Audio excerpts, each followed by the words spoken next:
व नुसल्लिमु अला रसूलिहिल करीम अम्मा बाद फ़अऊज़ु बिल्लाहि मिनश शैतानिर रजीम बिस्मिल्लाहिर रहमानिर रहीम या अय्युहल्लज़ीना आमनुत्तक़ुल्लाह व कूनू मअस सादिक़ीन सदक़ल्लाहुल मौलानाल अज़ीम व सदक़ रसूलुहुन नबियुल अमीनुल मतीनुल करीमुर रऊफ़ुर रहीम व नहनु अला ज़ालिका लमिनश शाहिदीन व शाकिरीन वल्हम्दुलिल्लाहि रब्बिल आलमीन आमीन या रब्बल आलमीन।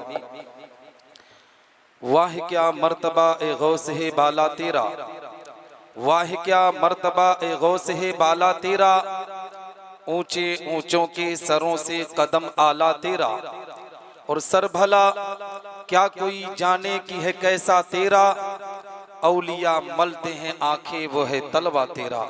हजरात मोहतरम, आज हम और आप पीरे तरीक़त रहबर राह शरीयत मुर्शिद बरहक हुजूर हकीम मिल्लत हुजूर सैयद सगीर अशरफ साहब क़िबला रहमतुल्लाहि ताला अलैह की बारगाह में खिराज का नजराना पेश करने के लिए इकट्ठा हुए हैं। मिंबर नूर पर उलमाए अहले सुन्नत वल जमात का काफिला मौजूद है। इस मिंबर पर एक से बढ़कर एक शख्सियत जलवा फरमा है, जिसमें पीरे तरीक़त रहबर राह शरीयत हज़रत अल्लामा शाह सैयद अकमल मियाँ साहब क़िबला अशरफीउल जिलानी मिंबर नूर की जीनत बने हुए हैं। उनके अलावा औलाद रसूल औलाद गौसे आज़म हुजूर सैयद कलीम अशरफ साहब क़िबला अशरफीउल जिलानी, जिनकी दावत पर लब्बैक कहकर मैं आपकी बारगाह में हाज़री की सआदत हासिल कर रहा हूँ। उनके अलावा औलाद रसूल औलाद गौसे आज़म हज़रत अल्लामा सैयद ज़हीर अशरफ साहब क़िबला अज़हरी अलमारूफ मक्की मियाँ, वो भी मिंबर नूर की जीनत बने हुए हैं। हमारी जमात में एक बहुत बड़ा नाम नकीब आज़म हिंदुस्तान खतीब अहले सुन्नत नाशिर मसलक आला हज़रत अल्लामा किस्मतुल्लाह साहब क़िबला किस्मत सिकंदरपुरी, वो भी मिंबर नूर की जीनत बने हुए हैं। नकीब अहले सुन्नत नब्बाज़ कौम मिल्लत हज़रत कारी इसराइल अख्तर मसूदी साहब मिंबर की जीनत बने हुए हैं। शहनशाह तरन्नुम ज़ाकिर इस्माइली और हमारे करम फरमा आलिम नौजवान मौलाना फ़तेह मोहम्मद अलीमी और दीगर उलमाए किराम मिंबर नूर की जीनत बने हुए हैं। और मैं तकरीर की गर्ज से नहीं खड़ा हुआ हूँ, क्योंकि तकरीर के लिए एक अच्छा वक्त चाहिए। बस सरकारों की बारगाह में बस थोड़ी देर अगर मैं गुफ्तगू कर लूँगा तो यही बहुत बड़ी सआदत की बात होगी, है ना। अल्लाह रब्बुल इज़्ज़त हम सब की हाज़री को अपनी बारगाह में कबूल फरमाए, इन सादात किराम का सदका हमें अता फरमाए और हुजूर सैयद सगीर अशरफ साहब क़िबला अशरफीउल जिलानी के फैज़ान से हम सब को माला माल फरमाए। हज़रात मोहतरम, आइए कुछ अर्ज़ मारूफ से पेशतर हम और आप अपनी और सारी कायनात की मरकज़े अकीदत हुजूर रहमतुल लिल आलमीन शफीउल मुज़नबीन रसूल गिरामी वकार हम गरीबों के गमगोसार मदनी सरकार दोनों आलम के मालिक व मुख्तार आकाई करीम सल्लल्लाहु तआला अलैहि वसल्लम की बारगाह पुर अनवार में दुरूद व सलाम का नजराने अकीदत पेश करें और बावाज़े बुलंद पढ़ें। अल्लाहुम्मा सल्ली अला सय्यिदना मौलाना मुहम्मद बारिक वसल्लम सलातु व सलामुन अलैका या रसूल अल्लाह सल्लल्लाहु तआला अलैहि वसल्लम। हज़रात मोहतरम, आज हम और आप हुजूर सैयद सगीर अशरफ साहब क़िबला की बारगाह में नजराने अकीदत पेश करने के लिए इकट्ठा हुए हैं। मैं जलसों में रोज अल्हम्दुलिल्लाह इस छोटी सी उम्र में शिरकत करता हूँ, मगर माहौल बहुत तेजी से खराब होता हुआ नजर आता है। मैं किसी नातखा का मुखालिफ नहीं, क्योंकि हर नातखा हर शायर से मोहब्बत है और वो लोग भी मोहब्बत करते हैं। और नातखा खुद अपनी ज़बान से कहते हैं कि आज जलसों का माहौल इस कदर खराब हो गया, अभी नातखानी चलती ना तो कोई भी मुसलमान अपनी जगह से उठकर कहीं नहीं जाता, लेकिन जैसे ही तकरीर का मामला आता है, कोई खतीब अपनी गुफ्तगू करने के लिए आता है, हमारी कौम इस तरीके से भागने पर आमादा होती है, इस तरीके से जाने पर आमादा होती है जैसे इनकी कोई प्लेन या ट्रेन छूट रही हो। मुसलमानों, याद रखो, जिस तरीके से तुम नाते नबी को सुनते हो, हकीकत में नाते नबी सुनने से दिल को सुकून मिलता है, कल्ब को करार मिलता है, मगर ए मुसलमानों, जब खुतबा की तकारीर को सुनते हो ना तो तुम्हें जिंदगी में कैसे जीना चाहिए खुतबा बताते हैं। एक आलिम दीन बताता है अगर जिंदगी की अपनी इस्लाह चाहते हो तो इन उलमा की गुफ्तगू सुना करो, इनके पैगाम को सुनकर इन पर अमल करने की कोशिश किया करो। दावे के साथ कहता हो जो मुसलमान ऐसी बातों पर अमल करता है रब तबारक व तआला उस मुसलमान पर रहमत और बरकत की बरसात अता करता है। आज हम क्या कर रहे हैं, अभी गौसे आजम का नाम ले लूं ना, क्योंकि 11वीं शरीफ का पाक महीना चल रहा है। यहाँ सादात किराम जलवा फरमा है। हुजूर पीरे पीरा मीरे मीरा सीदना शेख अब्दुल कादिर जिलानी सरकार गौसे आजम रज़ी अल्लाह तआला अन्हु की औलाद को देखना है तो ए मुसलमानों इस मिंबर पर देख लो। और हकीकत में मकाम दरगाह शरीफ के जितने भी सादात किराम है पूरे मुल्क हिंदुस्तान में इनका इखलाक फैला हुआ है, इनकी मोहब्बतें फैली हुई है। जिस जगह भी मकाम का नाम आ जाता है, जिस जगह भी मकाम दरगाह का नाम ले लिया जाता है, लोग कहते हैं कि वहां के सादात के दिल में मोहब्बत है, वहां के सादात के दिल में अकीदत है। ए मुसलमानों इस तरीके से अपने आप को पेश करते हैं जैसे ये अपने आप में नबी आखिरुल ज़माने मदीनतुल मुनव्वरा की पाक जमीन पर इखलाक और किरदार को पेश किया था। आज वही इखलाक यहाँ के सादात भी पेश करते हुए नजर आते हैं। इनके अंदर कोई एटीट्यूड आप देखेंगे नहीं, इनके अंदर कोई नखरा नहीं देखेंगे। जो लिबास पहने रहते हैं ना उसी लिबास में पहनकर मिंबर की जीनत बन जाया करते हैं। और आम से आम इंसान भी इनसे नरम गुफ्तगू कर ले या किसी तरीके से गुफ्तगू कर ले, ये किसी से ए मुसलमानों उलझते नहीं बल्कि मोहब्बत का नजराना पेश करके उनकी अकीदत को अपनी बारगाह में कबूल किया करते हैं। हकीकत में मुसलमानों ये सादाते किराम का सदका है कि आज हम और आप यहाँ इकट्ठा होकर नबी का जिक्र कर रहे हैं, पैगंबर का जिक्र कर रहे हैं। आओ मैं आपको बताता चलो सरकार गौसे आजम रज़ी अल्लाह तआला अन्हु से मोहब्बत का दम रखने वालों, सरकार गौसे आजम से अकीदत का दम रखने वालों, आज हालात कितने बदतर हो चुके हैं, मुआशरा किस तरीके से गंदगी के माहौल में जा चुका है। एक मुसलमान कहता है कि गौसे आजम से सच्ची मोहब्बत है। हकीकत में मुसलमानों इन सादाते किराम की मौजूदगी में ये जुमला देना चाह रहा हो और देने के लिए जा भी रहा हो, इसलिए कि इन सादाते किराम के घर से मेरे आका पैगंबर इस्लाम आकाई करीम सल्लल्लाहु तआला अलैहि वसल्लम ने एक पैगाम को नशर किया। ये नशर किया कि आज हुजूर सैयद कलीम अशरफ साहब किबला ने आज उनके पैगाम पर इस तरीके से अमल किया है कि आज अपने वालिद माजिद के फातिहे का एहतमाम करके आज अपने मुरीदों मुतवस्सिलीन मोतकिदीन को ये पैगाम दिया है कि मेरे मानने वालों, नबी से मोहब्बत करने वालों, जिंदगी में अगर कुछ करने की कोशिश करना तो सबसे पहले माँ बाप की मोहब्बत को दिल में बसाना। अगर तुमने माँ बाप की मोहब्बत को बसा लिया गोया तूने सादात की मोहब्बत को बसा लिया। और जो माँ बाप से राजी होता है, जो माँ बाप से मोहब्बत करता है, रब तबारक व तआला उसी मुसलमान पर करम की बारिश आता है ना। तो हम और आपको चाहिए कि हम अपनी जिंदगी के अंदर अपने माँ बाप से मोहब्बत करें, अपने माँ बाप से प्यार करें। ए मुसलमानों सरकार गौसे आजम रज़ी अल्लाह तआला अन्हु ने अपने माँ की ममता को इस तरीके से सीने में बसाया था, इस तरीके से मोहब्बत को बसाया था। जब सरकार गौसे आजम रज़ी अल्लाह तआला अन्हु जीलान की जमीन से निकलकर बगदाद मोहल्ला की जमीन पर तालीम हासिल करने के लिए निकले थे, माँ ने एक ही जुमला कहा था कि बेटा अब्दुल कादिर जिंदगी में कभी झूठ ना बोलना।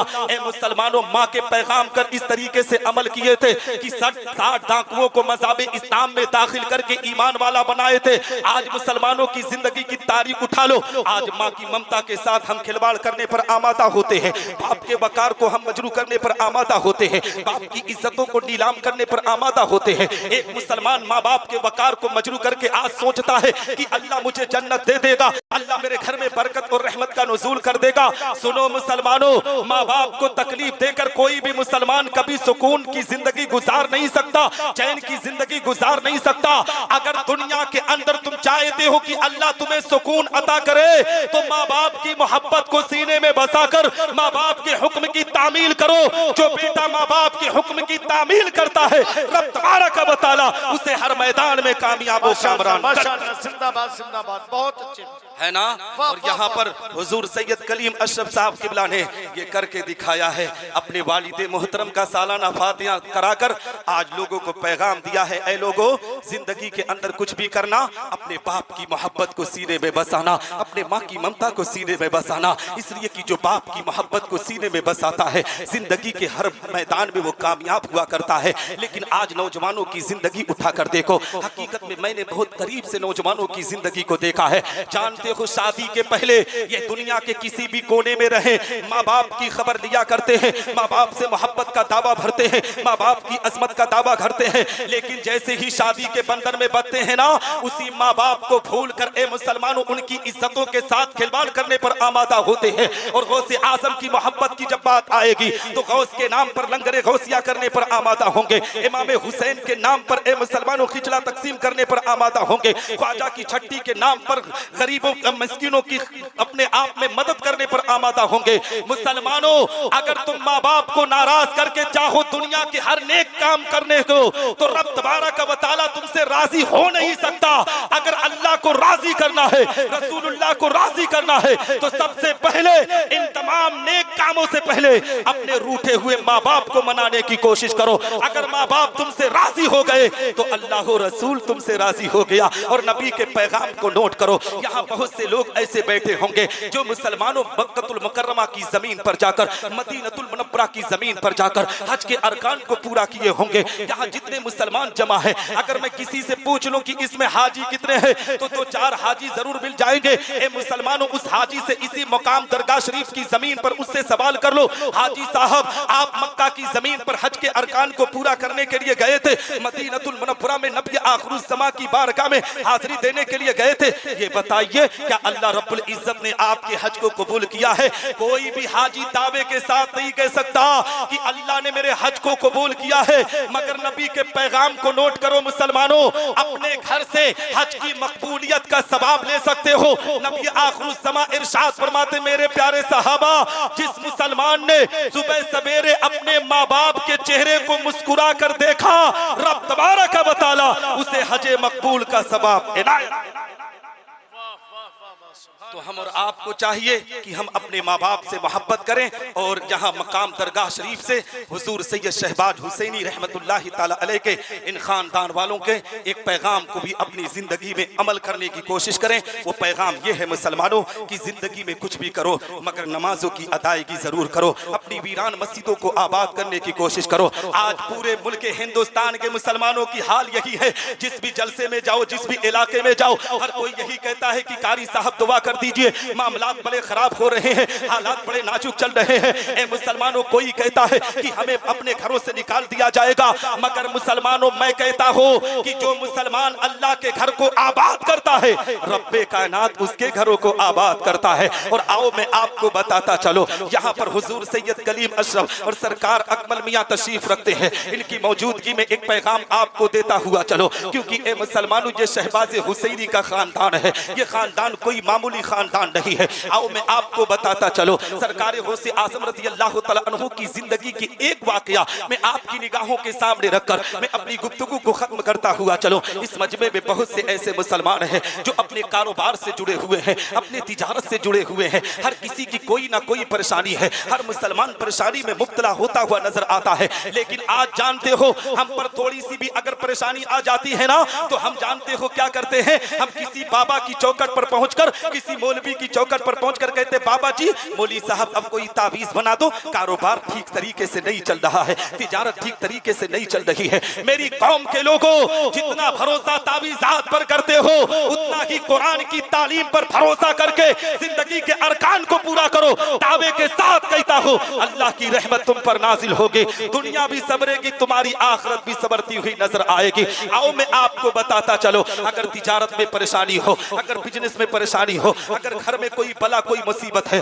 तो ए मुसलमानों अल्लाह के घर में जाओ, रब की बारगाह में सजदा करो। और अगर कोई परेशानी आए ना, तो बाबा के सामने जाने से पहले पहले अपने माँ बाप की कब्र पर हाजिरी देकर अपनी फरियाद को माँ बाप की कब्र पर जाने की कोशिश किया करो।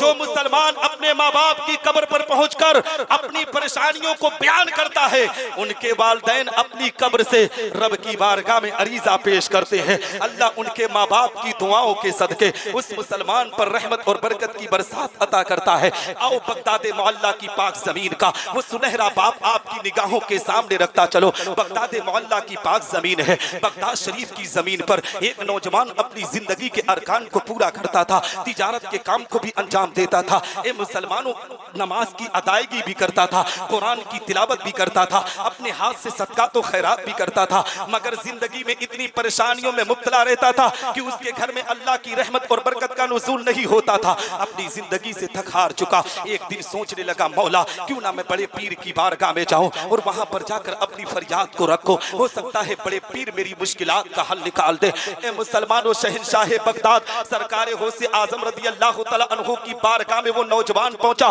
सलाम अर्ज करने के बाद सरकार गौसे आजम की बारगाह में अर्ज करता है, सरकार जिंदगी से थक चुका हो, जिंदगी से हार चुका हो, सरकार आप मुझे कोई वजीफा बता दे, मैं नमाज की अदायगी भी करता हो, कुरान की तिलावत भी करता हो, अपने हाथ से सदका तो खैरात भी करता हो, मगर मेरे घर में अल्लाह की रहमत और बरकत का नुज़ूल नहीं हो रहा है। सरकार गौसे आजम रज़ी अल्लाह तआला अन्हु की बारगाह में जब उस नौजवान ने इस फरियाद को कहा था ना, तो गौसे आजम ने इरशाद फरमाया, नौजवान ये बता तुम्हारा घर किसी सड़क के किनारे पर है या तुम्हारा घर किसी मैदान में है? उस नौजवान ने कहा था, सरकार मेरा घर सड़क के किनारे पर है। सरकार गौसे आजम इरशाद फरमाते हैं, नौजवान सुन, तू जिस तरीके से अल्लाह की इबादत कर रहा था उस तरीके से अल्लाह की इबादत कर, जिस तरीके से कुरान की तिलावत कर रहा था उस तरीके से कुरान की तिलावत कर, सीधे मार्केट में चला जा, एक कपड़ा लाकर अपने दरवाजे पर अब पर्दा लगा दे, अल्लाह रब्बुल इज्जत तेरे घर में रहमत और बरकत की बरसात अता कर देगा। नौजवान ऐसा ही किया, मार्केट से जाकर एक कपड़ा लाकर अपने दरवाजे पर लगा दिया, अब तिजारत के काम को अंजाम दे रहा है, अब बिजनेस के काम को अंजाम दे रहा है। ए मुसलमानों, अभी चंद अरसे गुजरे थे कि उस नौजवान के घर में अल्लाह की रहमत का नुज़ूल होने लगा, अल्लाह की बरकत का नुज़ूल होने लगा। देखते ही देखते उसके घर में दौलत का अंबार लग गया, पैसों का अंबार लग गया। नौजवान के पास जब दौलत आई ना, तो ए मुसलमानों दौलत पर इतराया नहीं, घमंडो गुरूर नहीं किया। जिस तरीके से आज हम मुसलमानों के मामलात हैं, अगर थोड़े से पैसे आ जाए, थोड़ी सी दौलत आ जाए, तो हम इस तरीके से इतराने पर आमादा हो जाते हैं, इस तरीके से घमंडो गुरूर करने पर आमादा हो जाते हैं कि जब मुसलमान के पास दौलत आती है, सबसे पहले वो उलमा को अपना गुलाम बनाना अपनी जिंदगी का मकसद समझ लेता है, अपने मस्जिद की गुलामी करवाना अपनी जिंदगी का मकसद समझ लेता है। मुसलमानों सुनो, अपनी ताकत अपने पैसे पर कभी भरोसा ना किया करो। जो रब्बे कायनात तुम्हें दौलत दे सकता है, वही रब तबारक व तआला एक सेकंड में तेरी दौलत को नेस्तो नाबूद कर सकता है। जब अल्लाह पैसे अता करे तो अल्लाह की बारगाह में सजदा करके उसका शुक्र अदा किया करो। उस नौजवान को अल्लाह ने जब दौलत दिया तो वो इतराया नहीं, घमंडो गुरूर नहीं किया। हकीकत में सरकार गौसे आजम की बारगाह में कुछ तोहफा लेकर फिर पहुंचा। गौसे आजम की बारगाह में अर्ज करता है, सरकार मेरे पास दौलत तो हो चुकी है, पैसा भी हो चुका है, मगर सरकार मैं आपकी बारगाह में आया हूं एक फरियाद लेकर। मेरे दिल में आज भी एक वसवसा है, रुपया तो बहुत हो चुका है, पैसा भी बहुत हो चुका है, मगर जो वसवसा दिल में बस चुका है ना, ये वसवसा दिल से निकल नहीं रहा है। सरकार गौसे आजम इरशाद फरमाते, नौजवान कौन सा वसवसा है? वो नौजवान कहता है, सरकार मैं आपकी बारगाह में चंद अरसे पहले आया था, तो आपकी बारगाह से मैं कोई वजीफा ले जाने वाला था, मगर आपने कपड़ा लगाने का हुक्म क्यों दिया था? वही वसवसा मेरे दिल में आज भी है, आप करम कर दे, इसको दूर कर दे। अब मुसलमानों, नबी सरकार गौसे आजम रज़ी अल्लाह तआला अन्हु के फरमान को नोट करो, अपने दिल की तख्ती को खोल दो, कान की लौ को लगाओ। गौसे आजम इरशाद फरमाते हैं, नौजवान मैंने सबसे पहले तुझसे ये कहा था कि तेरा घर सड़क के किनारे पर है या तेरा घर किसी मैदान में है, तो तूने कहा था कि मेरा घर सड़क के किनारे पर है, तो मैंने लौहे महफूज के अंदर देखा था कि जब तेरा घर सड़क के किनारे पर है तो तेरे घर से लोगों का आना जाना हो रहा है, उसमें कुछ नमाजी है, उसमें कुछ बेनमाजी है। जब नमाजी की निगाह तेरे घर में पड़ती थी तो अल्लाह की रहमत का नुज़ूल होता था, मगर जैसे ही किसी बेनमाजी की निगाह तेरे घर के अंदर पड़ती थी तो रब तबारक व तआला तेरे घर से रहमत और बरकत को छीन लेता था। ए मुसलमानों, अगर कोई अजनबी की निगाह बेनमाजी हो, उसकी हमारे घर में पड़ जाए तो अल्लाह रहमत और बरकत को छीन लेता है। तो जिस घर में बेनमाजी रहता हो, अल्लाह उस घर में रहमत की बरकत कैसे कर सकता है, बरकत की बरसात कैसे कर सकता है। आज यहाँ पर हुजूर सैयद असदीर अशरफ अशरफीउल जिलानी के इस सालाना वादे से एक पैगाम लेकर जाओ कि जिंदगी के अंदर मुसलमानों नमाजों की पाबंदी करो, कुरान की तालीम तालीम पर अमल करो। इंशाअल्लाह रब्बुल इज्जत जब इस नेक अमल को अपनी जिंदगी का आइडियल बना लोगे तो रब तबारक व तआला आप पर करम करेगा, आप पर रहमत की बरसात अता करेगा, आपकी दुनिया भी संवरेगी, आपकी आखिरत भी संवरती हुई नजर आएगी। अब यहीं पर गुफ्तगू खत्म करता हूँ क्योंकि बहुत लोग हैं ना मिंबर नूर पर। मौला की बारगाह में दुआ है कि रब्बे कायनात मुझसे बोलने में कहने में छोटी या बड़ी गलती हुई तो मेरी गलतियों को माफ फरमाए। हुजूर सैयद